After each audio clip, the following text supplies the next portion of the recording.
இந்த அந்தி கிறிஸ்துங்கிறதான விஷயம் என்ன? ம். அதுக்கு பின்னாடி நடக்கிற சம்பவங்கள் பைபிள்ல சொல்லப்பட்டிருக்கு. ம். அது அப்படியே இப்ப நடக்க வாய்ப்பு இருக்குதா? ம். அப்படிங்கிறது தான் நம்ம இப்போ பார்க்க போறோம். ம். முதலாவது இவங்களுக்கு அந்தி கிறிஸ்துனா என்னன்னு சொல்லிடுவோம். ஓகே. அதுக்கப்புறம் அது சம்மந்தப்பட்ட சில விஷயங்கள் நடக்கிறத நம்ம பார்ப்போம். ம்.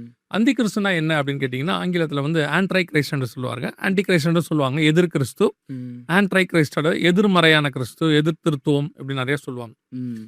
இது என்ன அப்படின்னு கேட்டிங்கன்னு சொன்னா, எப்படி நம்ம இயேசுவை தேவனுடைய குமாரன் என்று நம்ம அறிந்திருக்கிறோம். ம். அவர் வந்து நமக்காக மரித்து உயிரோடு கூட எழுந்து மீண்டு வரப்போகிறார். ம். அதே மாதிரி சாத்தானுக்கு அப்படி ஒரு ஸ்பிரிச்சுவல் சன் அப்படின்ற மாதிரி ஒன்று இருக்கு. ம். ஆதியாகமத்தின் புஸ்தகம் 3ஆம் அதிகாரம் 15ஆம் வசனத்தை வாசிக்கும் போது ம். ஆண்டவர் சொல்லும்போது, உன் வித்துக்கும் அவள் வித்துக்கும் பகை உண்டாக்குவேன் அப்படின்னு வசனம் சொல்லுது. ஓகே. அவர் உன் தலையை நசுக்குவார், நீ ம். அவர் குதிங்காலை நக்குவாய் அப்படின்னு இருக்கும். ம். அப்போ இந்த யார் இது அப்படின்னு பார்த்தா, ஸ்திரீயின் வித்து யாருன்னு இயேசு கிறிஸ்து, கன்னியின் வயிற்றில் பிறந்தவர். ஆமா. அதே நேரத்துல சர்பத்தின் வித்து, ம். உன் வித்துக்கும் அவள் வித்துக்கும் பகை உண்டாக்குவேன் ஆண்டவர் சர்பத்தை பார்த்து சொல்றாரு. ம். அந்த சர்பத்தின் வித்து அப்படின்னு நம்ம சொல்றோம் இல்லையா, அதைத்தான் பைபிள் வந்து 2 தெசலோனிக்கேயர் 2ஆம் அதிகாரம் 3-4 வசனத்துல கேட்டின் மகன் அப்படின்னு இருக்கும். ம். அப்ப இந்த கேட்டின் மகன் அப்படின்னா யாருன்னு கேட்டீங்கன்னா, யாரோ ஒருத்தருடைய பையன்தான். ம். அப்ப சகல கேடுகளுக்கும் பிதா யாரு? பொய்யும் பொய்க்கு பிதாவுமா யாரா இருக்கான்னா பிசாசு. ஆமா. ஸோ அவனுடையதான மகன். இப்ப எப்படி ஸ்பிரிச்சுவல் ஆவிக்குரிய விதத்துல இருக்கிற தேவன் ம்.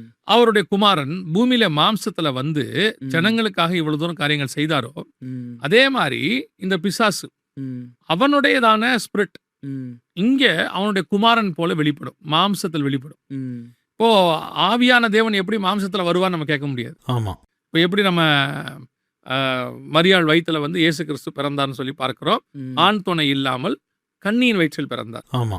இதே மாதிரி சர்பத்தின் வித்து ம். இது பிறக்குமா அப்படின்னு ம். சொல்லி கேட்டா, அறிவியலுக்கு ஒத்து வருமா அப்படின்னா ஒரு சின்ன விஷயம்தான். ம். இது பயோகிராஃபில இருக்கு, அலெக்சாண்டருடைய பயோகிராஃபில இருக்கு. ம். அவங்க அம்மா எழுதுறாங்க, அலெக்சாண்டருடைய அப்பா பேரு பிலிப். ம்.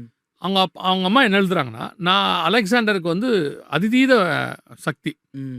33 வருஷத்துல உலகத்தின் 70% அவர் பிடிச்சிட்டாரு. ம்.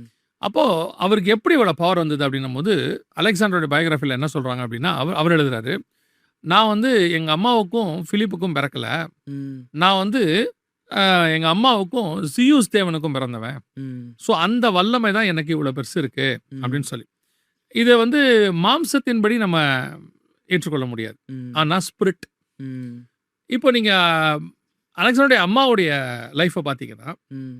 அவங்களோட பயோகிராஃபில இருக்கு. நீங்க அலெக்சாண்டர் பத்தின மூவிஸ்லாம் வந்திருக்கு, அதுல பார்த்தா உங்களுக்கு தெரியும். அவங்க அம்மா எப்போ ஒரு பாம்போடையே தூங்கியிருக்காங்க. ம். ஒரு பெரிய மலைப்பாம்போட தான் அவங்க தூங்கியிருக்காங்க. அவங்க ம். பெட்ல எப்போ ஒரு மலைப்பாம்பு இருக்குமா. ம். அப்போ அவங்க என்ன சொல்றாங்கன்னா, அந்த பாம்போடைய வல்லமை தான் அவனுக்கு இவ்வளோ பெருதன். நம்மளும் பார்க்குறோம், ஆன்டி கிரைஸ்ட் வந்து ம். இதுக்கு முன்னாடி வந்த ஆன்டி கிரைஸ்ட் பைபிள்ல இருக்கு. அவன் ம். வந்து பார்த்தீங்கன்னா கிரேக்க சாம்ராஜ்யத்துல தான் வரான். ம். தானியேல் புஸ்தகம் 11ஆம் அதிகாரத்துல 21 முதல் 37 வசனங்களை வாசிக்கும் போது அவனை பத்தி அங்க சொல்லப்பட்டிருக்கு. ம். ஸோ வரப்போற ஆன்டி கிரைஸ்டுக்குள்ளே அந்த ஸ்பிரிட் இருக்கும்னு சொல்லி நம்ம எதிர்பார்க்கிறோம். ம். ஸோ ஒரு சர்பத்தின் வித்து, பிசாசினுடைய வித்து அப்படின்னு சொல்லி பார்க்கிறோம். ம். எப்படி பரலோகத்தினுடைய தேவன் பூமியில மாம்சத்துல வந்தாரோ, அதே மாதிரி இந்த சர்பத்தின் வித்து மாம்சத்தில் வரும் பூமியில ம். வந்து அது உலகத்தை ஆளுகை செய்யும். அதுதான் ஆன்டி கிரைஸ்ட் என்று சொல்றோம். ம். இப்போ எப்படி இயேசு கிறிஸ்துக்குள்ள பரிசுத்த ஆவியானவர் வந்து தங்கினாரோ, ம். அதே மாதிரி தான் ஆன்டி கிரைஸ்ட் என்பது ஒரு ஸ்பிரிட். ம். அது வந்து எந்த மனுஷன் மேல தங்குதோ அந்த மனுஷன் தான் ஆன்டி கிரைஸ்டாக இருப்பான். ஓகே. சரியா? ம். ஆன்டி கிரைஸ்ட் என்பது ஒரு ஸ்பிரிட்டா அப்படின்னு நீங்க கேட்டீங்கன்னு சொன்னா, 1 யோவான் 2ஆம் அதிகாரம் 18வது வசனத்துல, ம். பிள்ளைகளே இது கடைசி காலமா இருக்கிறது, அந்திகிறிஸ்து வருகிறான் என்று நீங்கள் கேள்விப்பட்டபடி இப்பொழுதும் அநேக அந்திகிறிஸ்துகள் இருக்கிறார்கள். ம். ஆனா அந்திகிறிஸ்து வருகிறான் என்று கேள்விப்பட்டபடி ம். ஒரு ஆள் தான் வருவான். ம். ஆனா இப்பொழுதும் அநேக அந்திகிறிஸ்துகள் இருக்கிறார்கள். பிரதர், என்னுடைய கேள்வி என்னன்னா, அப்போ ஆன்டி கிரைஸ்ட் ஸ்பிரிட் ஏற்கனவே காரியம் செய்யுதா? ஆமா, ஆன்டி கிரைஸ்ட் ஸ்பிரிட் வந்து ஆதியாகமத்துக்கு எப்போ இவங்க வெளியே வந்தாங்களோ அங்கிருந்து கிரியை செய்யும். ஓகே. இப்போ காயினுக்குள்ள இருந்து அந்த ஸ்பிரிட் கிரியை செய்யுது. பொல்லாங்கானால் உண்டாயிருந்த காயினை போல அப்படின்னு இருக்கு. இப்போ பவுல் ஒருத்தனை பார்த்து கேட்டின் மகன் அப்படிங்கிறாரு. ம். யூதாஸ் காரியத்தை பார்த்து கேட்டின் மகன் அப்படின்னு சொல்லப்படுது. ம். கேட்டின் மகன் கெட்டு போனானே ஒழிய அப்படின்னு இருக்கு. அந்த ஸ்பிரிட் வந்து கிரியை செய்யும். ம். அந்த ஸ்பிரிட் எப்படி கிரியை செய்யும், எப்படி கண்டுபிடிக்கலான்றதுக்கு தான் இன்னைக்கு எபிசோடு. ஓகே. முதல்ல இவங்க ஆன்டி கிரைஸ்ட் என்ன தெரியணும் இல்லையா? ம். ஸோ அதான். ஸோ அப்படி பிசாசினுடையதான ஒரு மகன், அந்த ஸ்பிரிட்டு இங்க வந்து மனுஷனுக்குள்ள இருந்து கிரியை செய்யும். இப்போ இயேசுவுக்கு ஒரு சரீரம் கொடுக்கப்பட்டதுன்னு பார்க்கிறோம், தாவீது எழுதுறார். ம். அந்த மாதிரி அதுக்கு ஒரு சரீரம் வரும். ம். அதான் வந்து இங்க என்ன செய்ய போகுதுன்னு சொன்னா ஆளுகை செய்ய போகுது. ம். அப்போ இந்த ஆன்டி கிரைஸ்டோடைய ஸ்பிரிட் பூமியில வரும். ம். அது வந்து அதோடைய ஸ்பிரிட் என்ன செய்யும், ம். இது வந்து ஃபர்ஸ்ட் கேள்வி. ரெண்டாவது, அந்த ஸ்பிரிட் எப்படி நீங்க கண்டுபிடிப்பீங்க அந்த ஆவியை? ஓகே. அது எப்படி கிரியை செய்யும் அப்படின்னு கேட்டீங்கன்னு சொன்னா, ம். 2 தெசலோனிக்கேயர் 2ஆம் அதிகாரம் 3 முதல் 11 வசனங்கள் வரைக்கும் அவனை பத்தி சொல்லப்பட்டிருக்கிறது. ம். அதுல அவனை பத்தி நீங்க நிறைய பார்க்கலாம். அதுல ஒன்று, அவன் கிறிஸ்துவுக்கு எதிராக நிற்பவன், அவன் எதிர்த்து நிற்கிறவனாயும், தேவன் எனப்படுவது எதுவோ, ஆராதிக்கப்படுவது எதுவோ அவை எல்லாவற்றுக்கும் மேலாக தன்னை உயர்த்துகிறவனாயும், ம். தேவனுடைய ஆலயத்தில் தேவன் போல் உட்கார்ந்து தன்னைத்தான் தேவன் என்று காண்பிக்கிறவனாயும் இருப்பான். ம். சரிங்களா? ம். இப்போ இது வந்து ஆன்டி கிரைஸ்டோட ஸ்பிரிட். இந்த இந்த வேலையை அது செய்யும். ம். தன்னை தேவன் போல காட்டுவது, தேவனுடைய ஆலயத்தில் உட்காருவது, எல்லாத்தையும் எதிர்ப்பது. ம். அதே மாதிரி பார்த்தீங்கன்னா 13ஆம் அதிகாரம் வெளிப்படுத்தின விசேஷம் 5வது வசனத்தை வாசிக்கும் போது 42 மாதம் அளவும் யுத்தம் பண்ணப்பட்டது. ம். ஸோ அவனை என்ன சொல்றாங்கன்னா யுத்த பிரியன் அப்படின்னு சொல்றாங்க. ம். இப்போ ஒரு உதாரணத்துக்கு இப்படி ஒரு மனுஷன் வருவானா அப்படின்னு சொல்லி நீங்க கேட்டீங்கன்னு சொன்னா, ம். இப்போ ட்ரம்ப் இருக்காரு இல்லையா, ம். ட்ரம்ப்பை நீங்க பாருங்க. ட்ரம்ப்போடைய ஃபர்ஸ்ட் பார்ட்டை விட்டுருங்க. ம். செகண்ட் டைம் அவர் வந்திருக்காரு இல்லையா, ம். ட்ரம்ப் செய்யக்கூடிய காரியங்கள் எல்லாம் பாருங்க. ம். பைபிள்ல ஆன்டி கிரைஸ்டுக்கு என்னென்னலாம் செய்வாங்கன்னு சொல்றாங்களோ ம். அதெல்லாம் அவர் செய்வார். ம். நம்ம ட்ரம்ப்பை வந்து அதே நேரத்துல இஸ்ரவேலர்கள் ட்ரம்ப்பை மேசியாவை பார்க்குறாங்க. ம். ஆமா. புரியுங்களா? ம். மேசியாவுன்னா அவர் தான் மேசியா அப்படி சொல்லல, அந்த கணம் கொடுக்குறாங்க. ம். அதாவது அவங்களுடைய நாட்டில் ஒரு மனுஷனுக்கு காயின்ல வெளியுள்ள ஒருத்தர் கொடுக்குறாங்கன்னா அது அவரோட தலை போட்டு தான் காயின் வச்சாங்க. ம். ட்ரம்ப்புக்காக அவங்க நிறைய மரியாதை பண்றாங்க. ம். காரணம் என்னன்னா, ட்ரம்ப் எருசலேம் தலைநகராக மாத்திட்டாரு. ம். ஸோ இவங்க சொல்றதெல்லாம் ட்ரம்ப் செய்யறாரு ம். அப்படின்னும் போது யூத நலனுக்காக இருக்காரு. ம். ஸோ ட்ரம்ப் தான் அவங்களுக்கு மேசியா மாதிரி. ஆனால் மேசியா கிடையாது, அந்த மாதிரி ஒரு வேலையை செய்கிறார். ம். அப்போ அவர் செய்யக்கூடிய வேலைகள் நல்லா கவனிச்சு பாருங்க. ம். முதலாவதாக ம். தன்னைத்தான் தேவன் என்று காண்பிக்கிறவனாயும் இருப்பான். ம். இப்போ சமீபத்தில் பார்த்தீங்கன்னா ட்ரம்ப் ஒரு ட்வீட் போட்டார். ஆமா. அந்த ட்வீட்ல பார்த்தீங்கன்னா அவர் இயேசு கிறிஸ்துவா இது பண்ணி போட்டார். ஆனால் அதுக்கு அவர் சொன்ன பதில் என்னன்னா, ம். நான் என்ன ஒரு டாக்டரா நினைச்சு போட்டேன். ம். ஆக்சுவலா அது இல்லை. டாக்டரா நினைச்சு அப்படி போட முடியாது. ஏன்னா அந்த படம் தெளிவா சொல்லுது, ம். அது வந்து ஏன்ஷியன்ட் ஜூயிஷ் ட்ரெஸ் அவர் போட்டிருக்கிறது. ம். அதே மாதிரி படுத்திருக்கிறது எல்லாமே வந்து இன்னைக்கு உள்ளதான ஒரு நோயாளி படுத்திருக்கிற கட்டில்லாம் கிடையாது. ம். அதே மாதிரி சுத்தி நிக்கிறவங்க எல்லாரும் பாத்தீங்கன்னா ஏன்ஷியன்ட் காரியங்கள். ம். அவருக்கு பின்னாடி பாத்தீங்கன்னா ஸ்பிரிட்ல இருந்து கொஞ்சம் ம். அந்த வானத்துல இருந்து வரா மாதிரிலாம் இருக்கும். இதெல்லாம் பாத்தீங்கன்னு சொன்னா இவர் தன்னை இயேசு கிறிஸ்துவை போல காட்டுகிறதாக ம். ஒரு ஒரு அந்த இடத்துல ஹீலர் ம். அப்படிங்கிற மாதிரி அவர் காட்டுறார். ம். இது நம்பர் 1. ஓகே. ரெண்டாவது, முதல் தடவை வரும்போது யுத்தத்தை தவிர்த்த ட்ரம்ப் ம். இந்த இடத்துல பாத்தீங்கன்னா ಹೌದು. பயங்கரமா யுத்தம் பண்றாரு. ம். ஆமா. அவர் எல்லா நாட்டோடையும் யுத்தம் பண்ணிட்டு இருக்கிறாரு. ம். இப்போ வெனின்சுலா கிட்ட பண்ணாரு, ம். இந்த அதிபரை போயிட்டு பண்ணாரு, ம்.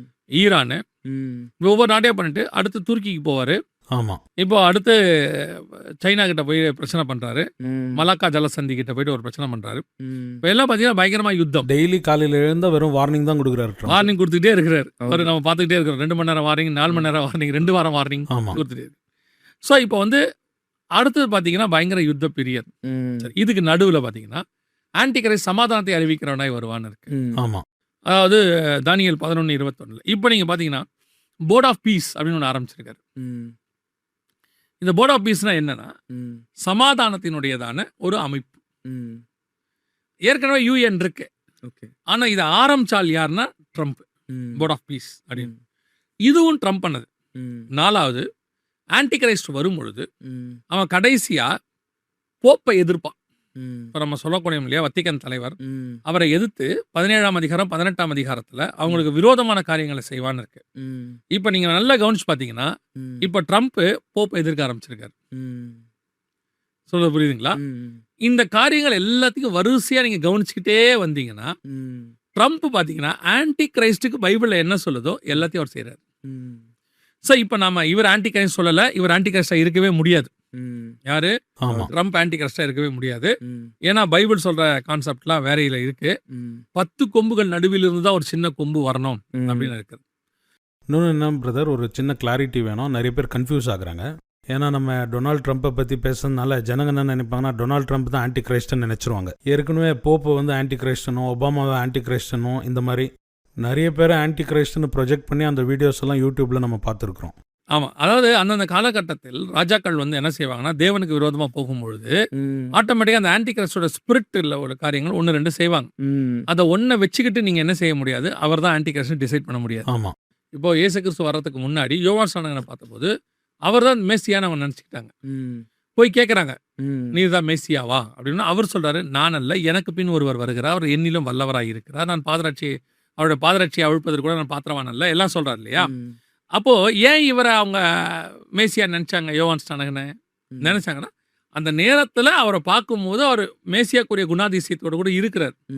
ஆனா ஒரிஜினல் மேசியா பின்னாடி இருக்கிறார். ஆமா. அதே மாதிரிதான் இப்போ ட்ரம்பா இருக்கட்டும், ஒபாமாவா இருக்கட்டும், அல்லது போப்பா இருக்கட்டும், இவங்க பார்வைக்கு அவர் பார்க்கறதுக்கு எப்படி தெரியுறாரு? ஆன்டி கிரைஸ்ட் மாதிரி தெரியுறாங்க எல்லாரும். ஆனா ஒரிஜினல் ஆன்டி கிரைஸ்ட் ஒருத்தர் இருக்கான். ஆமா. அவன் யூரோப்பியன் யூனியன்ல இருந்து தான் வரணும். சோ இப்போ அந்த ஆன்டி கிரைஸ்ட் வருவானா அப்படின்னு சொல்லி நீங்க பாத்தீங்கன்னா, இத வந்து ஒரு மித்து மாதிரி இருந்துச்சு. பைபிள்ல சொன்னது ஒரு ஒரு புனைக்கதை அல்லது இது நடக்காத ஒரு விஷயம் மாதிரி.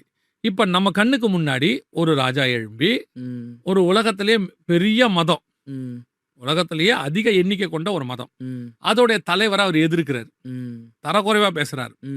இன்னொரு பக்கம் காரணமே இல்லாம யுத்தம் பண்ணி பிடிக்கிறாரு. வெனின்சுலா அதிபரெல்லாம் அவங்க பிடிச்சதெல்லாம் நமக்கே தெரியும். சோ காரணமே இல்லாம பிடிக்கிறார். அதே நேரத்துல இன்னொரு பக்கம் சமாதானத்தை பத்தி பேசுறாரு. ஆமா. இன்னொரு பக்கம் தன்னை தேவனாக காட்டுறாரு. இதெல்லாம் நடக்குமா அப்படின்னு கேட்டீங்கன்னா நடக்கும், அப்படித்தான் வாய்ப்பு இருக்கு அப்படிங்கிறதுக்கு ட்ரம்ப் வந்து ஒரு அடையாளம். ஸோ இந்த ஆன்டி கிரைஸ்ட் அப்படிங்கிறது வந்து நடக்க வாய்ப்பே இல்லை அப்படின்ற மாதிரி ஏதாவது சொன்னாங்கன்னா, ஒரு மாடல் ஒன்று நம்ம கண்ணுக்கு முன்னாடி நிற்கிது. இப்போ திருப்பியும் சொல்கிறேன், ட்ரம்ப் ஆன்டி கிரைஸ்ட் அல்ல.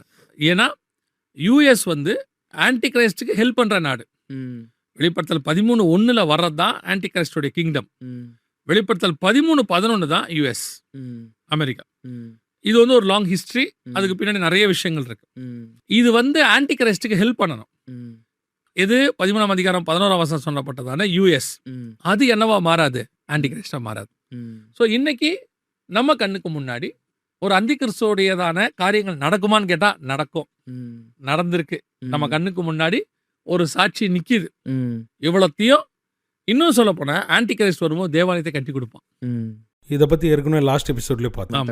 இப்ப பாத்தீங்கன்னா ஆன்டி கிரைஸ்ட் மாதிரியே ட்ரம்ப் தான் என்ன பண்ணிருக்காரு, எருசலேமை அவங்களுக்கு வாங்கி கொடுத்துருக்கு. ஆமா. இன்னும் கூட சொல்றாங்க, தேவாலயத்துக்கான இடத்த அவர் வாங்கி கொடுத்துருவாரு, போறதுக்குள்ள தேவாலயத்தை கட்டுறதுக்கான எல்லாத்தையும் செஞ்சுட்டு தான் போவாரு அப்படின்னு சொல்றாங்க. சோ எல்லா விதத்திலும் நீங்க என்னென்ன ஆன்டி கிரைஸ்ட் கூடிய குணாதிசயங்கள் பாக்குறீங்களோ அத்தனையும் ட்ரம்ப் கிட்ட இருக்கு.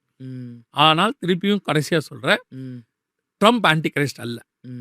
ஒரு மாடல். அவர் வரப்போறவன் இவரை மாதிரியே தான் இருப்பான், இதை விட அப்கிரேட், இதுக்கு அடுத்த காரியங்களை அவன் செய்கிறவனாக இருப்பான்.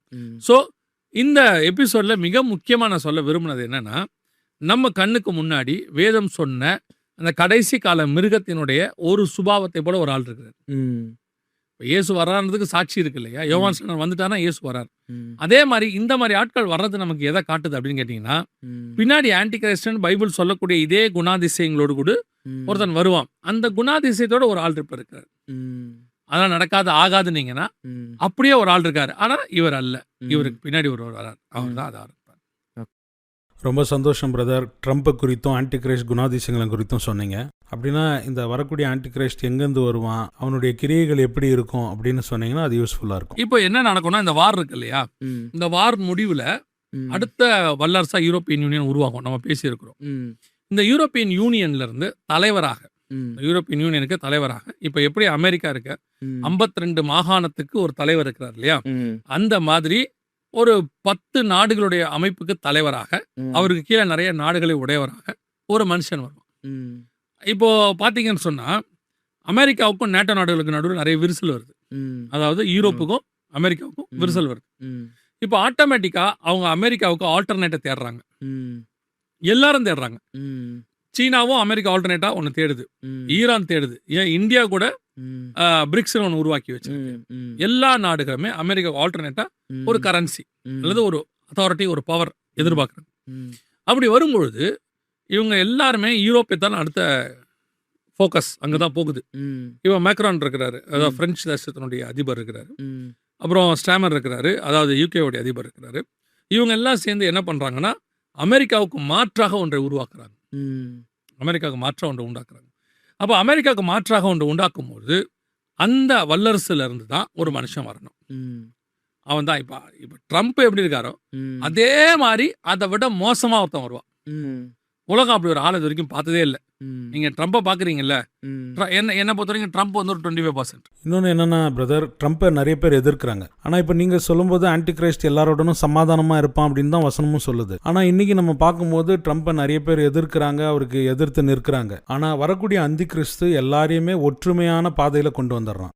அது எப்படி இருக்கும் அப்படின்னு கேட்டிங்கன்னா, இப்போ ட்ரம்ப்பை ஏன் எல்லாரும் எதிர்க்கிறாங்க அப்படின்றதுக்கு ஒரு ரீசன் என்னன்னா, இவ்வளவும் ட்ரம்ப் இஸ்ரேலுக்காக பண்றாருன்னு ஒரு கான்செப்ட். ஆமாம் ஆமாம். இவ்வளோ விஷயத்தையும் இஸ்ரேலுக்கு எதிராக ஒருத்தன் பண்ணானா அத்தனை பேரும் அவனை அக்செப்ட் பண்ணிப்பாங்க. ம். இன்னொன்று நீங்கள் புரிஞ்சுக்கணும், இப்போ இஸ்ரேலுடைய எதிர்ப்பு கொள்கைன்னு ஒன்று போயிட்டு இருக்கு. ம். இஸ்ரேலுக்கு எதிராக ம். உலகம் முழுக்க ஒரு எண்ணம் போயிட்டு இருக்கு. இஸ்ரேல் தான் இவ்வளவுக்கு காரணம், ம். இஸ்ரேல் பேச்சை கேட்டுட்டு தான் ட்ரம்ப் இவ்வளவு பண்றாரு ಹೌದು. அப்படின்னு சொல்றாங்க இல்லையா? ம். அப்ப வரப்போறவன் இதே குணாதிசயத்தோட இஸ்ரேலுக்கு அகைன்ஸ்டா இருந்தானா ம். அத்தனை பேரும் ஏற்றுக்கொள்வாங்க. ಹೌದು. இன்னும் சொல்ல போனா இஸ்ரேலுக்கும் இவங்களுக்கு நடுவுல சமாதானம் பண்றவனாக ம். இஸ்ரேலுடைய இதான காரியங்களையும் இவங்களையும் இணைக்கக்கூடிய ஒருத்தன் வந்தானா ம். இஸ்ரேல் அக்செப்ட் பண்ணிக்கும், இவங்களும் அக்செப்ட் பண்ணிப்பாங்க. ಹೌದು. ஸோ அடுத்து வரக்கூடிய ஆன்டி கிரைஸ்ட் அப்படிங்கிறவன் யூரோப்பியன் யூனியன் அப்படிங்கிறதான இடத்துல இருந்தான் வரப்போறான். ம். அவன் இதே காரியத்தை செய்வான். ஆனால் அதே நேரத்தில் அவன் செய்ய போகிற மிக முக்கியமான விஷயங்கள் என்ன அப்படின்னு கேட்டிங்கன்னா, ம். அமெரிக்க டாலருக்கு மாற்றாக ம். அவங்களுடையதான யூரோவை கொண்டு வந்துடுவாங்க. டிஜிட்டல் யூரோ வந்துடும். இப்போ பேசிகிட்டு இருக்காங்க அதை பற்றி. ம். வந்துடும். வந்தது மட்டுமல்ல, உலகளாவிய ஒரு பொருளாதார கொள்கை கொண்டு வரப்படும். ம். ஒன் எக்கானமி அப்படின்னு சொல்லுவாங்க உலகம் முழுக்க. இப்போவும் நீங்கள் பார்த்தீங்கன்னு சொன்னால் யூரோப்பியன் யூனியன் வந்து இந்தியாவோட, ஆஸ்திரேலியாவோட, பல நாடுகளோட கூட தடையற்ற ஒப்பந்தம்னு ஒன்று போட்டே இருக்காங்க. தடையற்ற வர்த்தகம், அதுக்கான ஒப்பந்தம். ம். ஸோ இதுவும் என்ன ஆகிட்டே இருக்கு அப்படின்னு கேட்டிங்கன்னா, யூரோப்பியன் யூனியன் இன்னொரு பக்கம் மேலே கொண்டு வந்துக்கிட்டே இருக்குது. ம். அதுலேருந்து வரக்கூடிய அந்த தலைவர் ம். இந்த குணாதிசயங்கள்லாம் சொல்லி ம். ஜனங்கள் அதை ஆட்டோமேட்டிக்காக அவனை என்ன செய்வாங்க, ம். ஏற்றுக்கொள்வாங்க. அதுக்கப்புறம் என்ன நடக்கும் அப்படின்னா, முதல் 3 வருஷம் ஒரு யுத்தம் இப்போ இருக்க மாதிரியே நடக்கும். ம். அந்த யுத்தத்தில் எல்லாரையும் தன் கண்ட்ரோல் கீழே அவன் கொண்டு வந்துடுவான். ம். வேர்ல்டு வைட் ஒரு பெரிய உடன்படிக்கைன்னு சொன்னால் கவனன்ட். ம். நியாயப்பிரமாணம் என்பது ஒரு கவனன்ட். ம். கிறிஸ்து கொடுத்தது ஒரு கவனன்ட். அதே மாதிரி அவன் ஒரு கவனன்ட் கொண்டாடுவான். ம். அந்த கவனன்ட் பார்த்தீங்கன்னா ஜனங்க எல்லாருக்கும் ஏற்றதாக இருக்கும். ம். பொதுவாக ஜனங்கள் எந்த ஒரு கவனன்ட்லையுமே, எந்த ஒரு உடன்படிக்கையிலுமே தங்களுக்கு சாதகமில்லாத விஷயம் இருக்கும்போது கொஞ்சம் அது வேணான்னு சொல்லுவாங்க. ம். தனக்கு சாதகமான விஷயம் அது இருந்துச்சுன்னா சரின்னு சொல்லுவாங்க. ம். அதே மாதிரி இப்போ வரப்போகிற கவனன்ட் ஜனங்களுக்கு சாதகமாக இருக்கும். ம். ஜனங்களுக்கு அது சாதகமாக இருக்குன்னா ம். பரலோகத்துக்கு எதிராக தானே இருக்கும். ம். உலகம் வேறு, பரலோகம் வேறு. ம். ஸோ அவன் உலகத்தில் எல்லா விதத்திலும் சாட்டிஸ்ஃபை பண்ணக்கூடிய ஒரு வேர்ல்டு வைட் உலகளாவிய ஒரு உடன்படிக்கை உண்டாக்கப்படும். ம். இந்த உடன்படிக்கை தான் அவனை கொண்டு போய் என்ன செய்ய போகுது அப்படின்னு கேட்டிங்கன்னா, எல்லா ஜனங்களையும் ஏற்றுக்கொள்ள வைக்கும். ம். அப்படியே முதல் 42 மாதம் ம். யுத்தம் பண்ணி உலகத்தெல்லாம் ஒரு பொருளாதாரத்துக்குள்ளே கொண்டு வந்து ஜனங்க எல்லாரையும் ஒரு எக்கானமியில் கொண்டாந்து அப்புறம் அத்தனை பேருக்கும் ஒரு காடு. ம். இதெல்லாம் பார்ப்போமா அப்படின்னு கேட்டிங்கன்னா பார்ப்போம். ம். வருகை தாமதிச்சா இங்கே உள்ளவங்க கண்டிப்பாக என்ன செய்வாங்க, ம். பார்ப்பாங்க. ம். ஸோ இதெல்லாம் நடக்கும் அப்படின்னு. அதுக்கு பிறகுதான் அவன் என்ன பண்ணுவான் அப்படின்னு கேட்டிங்கன்னா, முதல் 3 வருஷம் அதுக்குள்ளே முடிஞ்சிடும். ம். அதுக்குள்ளே இஸ்ரவேல் தேவாலயம் கட்டிடுவாங்க. ம். அதுக்கப்புறம் தான் இவன் யாருங்கிறத அவன் காட்டுவான். ம். இவன் தான் மேசியா இல்லை, ம். நான் வந்து சாத்தானுடைய தூதன், சாத்தானுடைய பையன் ம். அப்படிங்கிற நிரூபிக்கிறதுக்கு அவன் என்ன பண்ணுவான்னு கேட்டிங்கன்னா, தன்னுடைய அடையாளமாக தன்னுடைய சிலையை கொண்டு போய் ம். தேவாலயத்தில் வைப்பான். ம். கட்டப்படுற தேவாலயத்தில் வச்சு எல்லாரும் இதை வணங்க வேண்டும்னு சொல்லுவாங்க. ம். அப்போ பெரும்பான்மையான யூதர்கள் வந்து அதை அக்செப்ட் பண்ணிப்பாங்க. ஏன்னா இப்போ இருக்க யூதர்களே ம். பெருசாக ஒன்றும் ஸ்பிரிச்சுவாலிட்டிக்குள்ளே இல்லை. ம். அதாவது அவங்க நியாயப்பிரமாணத்தில் அவங்க இல்லை. ம்.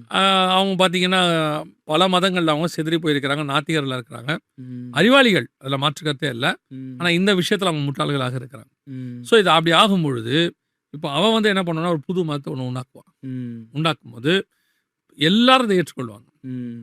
ஏற்றுக்கொண்டு ஒரு எக்கானமி, ஒரு ரிலிஜன், ஒரு கவர்மெண்ட் எல்லாம் உருவாயிரும். அப்போ தான் வருகையும் முழுசாக வந்து சம்பவிக்கும். ம். அப்போ தான் இவன் தன்னை ஆன்டி கிரைஸ்டாக காட்ட தொடங்குவான். அப்படின்னா பிரதர், இந்த அந்தி கிறிஸ்து வெளிப்படுவதற்கு முன்பதாகவே ராப்சர் நடந்துரும், அது சரியா? ஆன்டி கிரைஸ்ட் வந்து ராப்சருக்கு அப்புறம் தான் வருவான். அதான் ராப்சர் ஆன பிறகு அந்தி கிறிஸ்து வருவான். ஆனால் அந்தி கிறிஸ்துவோடைய ஆவி இப்போவே கிரியை செய்யுது. இதற்கு இடையில சபை இதை எப்படி புரிஞ்சு கொள்ளணும்? இந்த ராப்சர் ஆகிறதுக்கு முன்னாடி சபை அந்தி கிறிஸ்துவை எப்படி புரிந்து கொள்ளணும்? அந்த அந்தி கிறிஸ்துவ குறித்து இப்போ இருக்கிற சபை எப்படி எச்சரிப்பாக இருக்கணும்? சபை வந்து இப்போ என்ன செய்ய வேண்டிய கட்டாயத்தில் இருக்குது அப்படின்னு கேட்டிங்கன்னா, ம். நம்ம எப்போவுமே இருளை விரட்ட முடியாது. ம். ஒரு லைட் எழுத்துனா இருள் தானாக போயிடும். ம். இவ்வளோதான் கான்செப்டே. ம். அதே மாதிரி வெளிச்சம் இயேசு தான். ம். சபை வந்து இப்போ திருப்பியும் பேக் டு த கார்டன் சொல்லுவாங்க, ம். பேக் டு த பைபிள் அப்படிம்பாங்க. அதே மாதிரி சபை back to the apostle period. ம். அன்னைக்கு அவங்களுக்கு என்ன ஜெபம் இருந்ததோ, என்ன ஒரு வைராக்கியம் இருந்ததோ, எப்படி கிறிஸ்துவை சந்திப்பதை காத்திருந்தாங்களோ, அதே காத்திருக்குதல்ல இப்போ போக வேண்டிய இடத்துக்கு நம்ம வந்துட்டோம். ம். நடுவுல சபை ஒரு 1900 வருஷமா ம். அப்படியே நிரூபிசாரமா ரொம்ப தூரம் போயிருச்சு. ம். இப்போ காட் சொல்றாரு, எனக்காக காத்திருங்க அப்படின்னாரு. ம். இப்போ அவங்க காத்திருக்கிறத விட தூரம் போறதுல ரொம்ப ம். இன்ட்ரெஸ்ட். ம். இப்போ சபை திருப்பி வருகையில் எடுத்துக்கொள்ளப்படணும்னா, சபை செய்ய வேண்டிய மிக முக்கியமான விஷயம் என்ன அப்படின்னா, மீண்டும் அப்போஸ்தலர் காலத்துக்கு திரும்பணும். ம். அப்போஸ்தலர் காலத்து திரும்பணும்னா என்ன, திரும்புறதுனா என்னங்க அப்படின்னு சொல்லி கேட்டிங்கன்னா, அவங்கள மாதிரி ட்ரெஸ் பண்ணுறதா, அவங்கள மாதிரி சாப்பிட்றதுனா அது அல்ல. ம். அவங்களுக்குள்ள ஒரு ஸ்பிரிச்சுவாலிட்டி இருந்துச்சுல்ல, ம். அவங்களுக்குள்ள ஒரு ஒருமனம் இருந்ததுல்ல, ம். அவங்களுக்குள்ள தேவன் மேல ஒரு வைராக்கியம் இருந்ததுல, ம். கிறிஸ்துவுக்காக ரத்த சாட்சிகளா மரிக்கிறத அவங்க சந்தோஷமா எடுத்துக்கிட்டாங்கல்ல, ம். அவங்க அன்னைக்கு இயேசு வருவார்னு காத்திருந்தாங்க. ம். அந்த குவாலிட்டிஸ் இன்னைக்கு சபைக்கு வரணும். ம். சபை இன்னைக்கு இயேசு வருவார்னு எதிர்பார்க்கல. ம். சபையோட எதிர்பார்ப்பு வருவார், ஆனா இன்னைக்கு இல்ல. ம். ஆனா பரலோகம் சொல்லுது, ம். நினையாத நாளிகையிலே மனுஷகுமாரன் வருவார். ம். ஒரு இமைப்பொழுது ஒரு நிமிஷம் ம். விழித்திருந்து ஜெபம் பண்ணுங்கள்னு இருக்கு. ம். ஸோ அப்போ சபை செய்ய வேண்டிய முதலாவது விஷயமே ம். இன்னைக்கு இயேசு வருவார்னு காத்திருக்க தொடங்கணும். ம். ஒவ்வொரு நாளும் இப்போ இதுவரைக்கும் போனது போகட்டும், ம். ஆனா இது வெரி லாஸ்ட் மினிட். ம். உண்மையிலேயே நாம் கிறிஸ்துவை சந்திப்பதற்கு ம். கர்த்தருக்கு சித்தமானால் கடைசி தலைமுறையா இருப்போம் சபையில. ம். அதுக்கப்புறம் கைவிடப்பட்ட சபை இருக்கும். ம். சபையில நாம கடைசி தலைமுறையா இருப்பதற்கு நிறைய வாய்ப்பு இருக்கு. ம். ஸோ இப்போ இயேசுவை சந்திப்பதற்கு சபை ஆயத்தப்படணும்னா ம். ஒவ்வொரு நாளும் நான் இப்போ ரீசெண்டாக எல்லா இடங்களையும் சொல்லிட்டு இருக்கிறேன், ம். இங்கே சபைக்கும் சொல்கிறேன், ம். சபை 7 நாளும் திறந்துருக்கணும். ம். நீங்கள் பார்த்தீங்கன்னு சொன்னால் ம். ஹாஸ்பிட்டல் 7 நாளும் திறந்துருக்கு ம். இல்லையா? ಹೌದು. ஒரு குடிக்கிற கடை ஆல்மோஸ்ட் 7 நாளும் திறந்துருக்கு. ம். ஸ்கூல் 7 நாள் திறந்துருக்கு. ம். மளிகை சாமான் சாப்பிட்றது 7 நாள் திறந்துருக்கு. ம். ஆனால் இது சர்ச்சு மட்டும் வாரத்தில் ஒரு நாள் தான் திறக்குது. ம். ஆமாம். அப்போது ஒரு இவங்க சொல்லுவாங்க, ஜனங்கள்லாம் வரமாட்டாங்க அப்படிம்பாங்க. ம். நான் டினாமினேஷன் சொல்கிறதுனால வருத்தப்படலை. ம். ஆனால் சிஎஸ்ஐ ஆர்சி சர்ச்சஸ் பார்த்துருக்கீங்களா? ம். அது 7 நாளும் திறந்தா இருக்கும். ஆமாம். ஜனங்க வர்றாங்கன்னு நினச்சி அவங்க திறந்து வைப்பல, ம். வருவாங்கன்னு எதிர்பார்த்து திறந்து வைக்கிறாங்க. ம்.